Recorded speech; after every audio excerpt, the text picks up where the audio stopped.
Coimbatore is a city of many firsts, and here today we have one more. Ganga Hospital has revolutionized emergency healthcare by launching an air ambulance.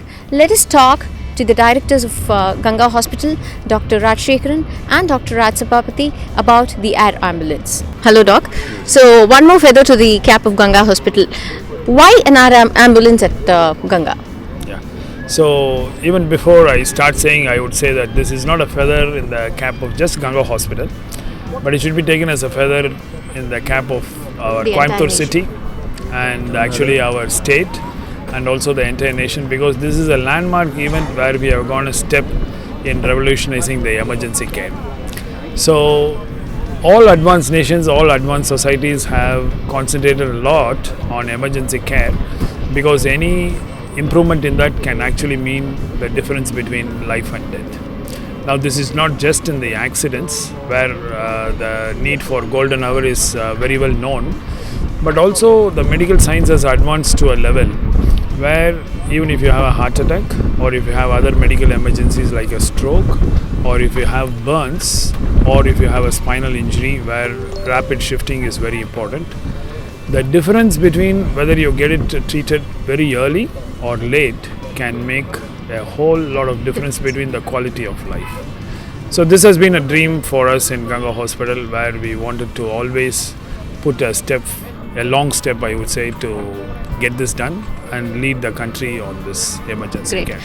So doctor, you tell me, why did Ganga do it and why wasn't it done by any other hospitals across the country?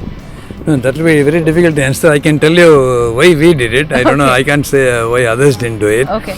It's just that love, We just were very passionate to get that, because when we were trained abroad, and every time we used to see people being brought in and all that, so we always, it's in the back of our mind, why not in our place? Okay. So this would cater to patients across the country? Yeah, this will cater to the whole state of Tamil Nadu, Kerala, and most parts of Karnataka, Andhra, and Telangana. So that will be the thing.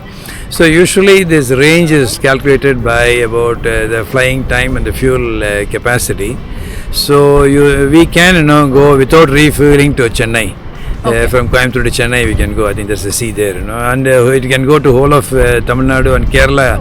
It can cover Bangalore and beyond. It can cover. And if you have to go further, suppose you can pick up a patient from Goa. That is not a difficult thing. So you need to go to Bangalore, refuel there in Bangalore, and then go to Goa, and then come back. Okay. So doctor, how about the infrastructure? I mean, wherever you need to go. If you say, for instance, doctor was talking about a patient in Goa. So what would you do for you need a helipad, you need to land there, take off. How are you going to manage that? Yeah. So fortunately, the helicopter can land in all the airports. Okay. And wherever there is no airport, like for example in our state, there are many approved helipads all around the state. So even if you don't have an approved helipad, like for example, let us see a town of Ariyalur or Palladam, small towns, all school grounds or college premises or open places can be very well used for it. We have to get an approval from the collector, and I think now all of them have got instructions that they will definitely help us in the emergency care. Great. And so this should not be a problem. Okay. So doctor, please tell us about the cost, if you have to use the and the maintenance cost. Yeah, the cost will come down as the infrastructural cost. Okay. So basically we have got a DGCA approved helipad, and we are proud to say there's one of the, probably the first DGCA approved private helipad in Tamil Nadu. Okay. And very few exist in Karnataka. So in this region south, I think we are one of the approved helipads. Okay. To set it up, it costs about 1.25 crores. It starts to put up an helipad. Okay. And as far as the patient is concerned, the cost goes up by the flying time when we pick them up. So rough by calculation, we feel that it should cost about 1.25 lakhs per hour of flying. Okay. Yeah, that should be the cost. And how many calls do you think you would be able to manage, say, in a period of 1 month? Did you look into all that before you planned this?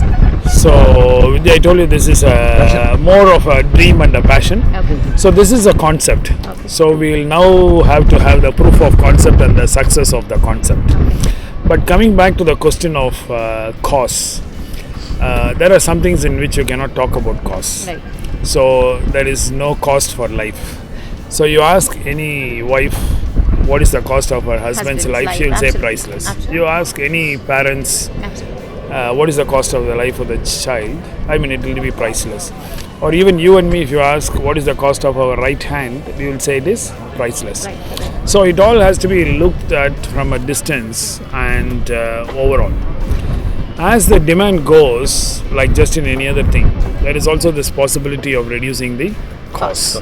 In India, you will always find there is a fermentation period where every idea is there simmering for some time, and then when it picks up, it just picks up like that. Absolutely. Yeah. So the need for quick retrieval in medical emergencies and accidents is so high. So I think in some periods of time, over a period of time, it will be very much utilized, and then the cost will come down for sure. And doctor, what are the challenges that you faced before bringing in this? The challenges faced is that first of all we have to overcome our own thoughts, that we will succeed. Okay. Okay. So That's the primary thing. That's the primary thing, because when Hillary, who climbed Everest, she said we don't conquer the mountains, we conquer ourselves.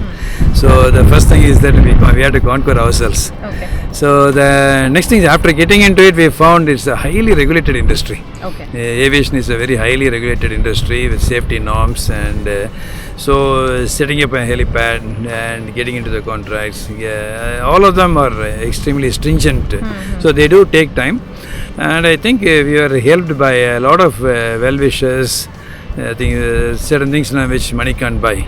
Okay, and like Goodwill. that, goodwill. Right. Absolutely. I think it was the goodwill which made it possible. Otherwise, I think it's extremely difficult to see the light of the day in the city of Coimbatore to get the helicopter. I think that was possible because a lot of people helped us.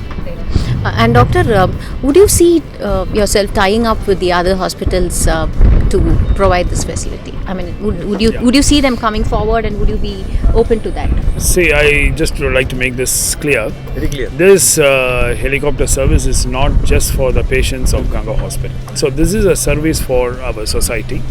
So irrespective of the need, whether it's an accident or it's a burns or it's a heart attack or a stroke, this will be available for any patient to be transferred to any hospital. So there is no need for a formal tie-up with any hospital. I mean, we are opening this to all hospitals, to all patients. So it is not, we don't want it restricted to a select partnership with anybody. Okay, this so is going to be this would be you're talking only about Coimbatore or anywhere else? No, Anywhere. even if you take Even if Chennai tomorrow Apollo or wants, the you instance, will be okay. for an instance, a patient from Salem wants to go to Bangalore, or a patient from Mysore wants to go to Chennai. So all that is possible. Okay. Oh, All they that do- is possible, and we will encourage that. I mean, there is no problem. Okay. It is another method of quick transfer to save a life and to make their lives better. Okay. And doctor, tell me a little bit about the inauguration. When is it taking off? The inauguration is on the evening of 25th, this coming Sunday. We are extremely proud that it is being inaugurated by the current Chief of Air Staff, Air Chief Marshal Dhanov. I think he has been a great person. He's heading our Indian Air Force and also been a Kargil War hero. So he'll be inaugurating it, and we are very happy that the function is going to be presided over by Mr. Sivatsa, who is a Commissioner of Income Tax of Noida. And we have chosen him because in his family we had a person who had to be airlifted, so they know the value of air transports, I think. And we will also be having Air Marshal Bail, who retired as the Director General of Medical Services Air Force, and our own District Collector and Commissioner of Police and DIG, Inspector General of Police Western Range, Mr. Pari. I think all of them will be the people who will be felicitating the meeting. Thank you very much, doctor. We wish you all the best. Thank you. Thank you.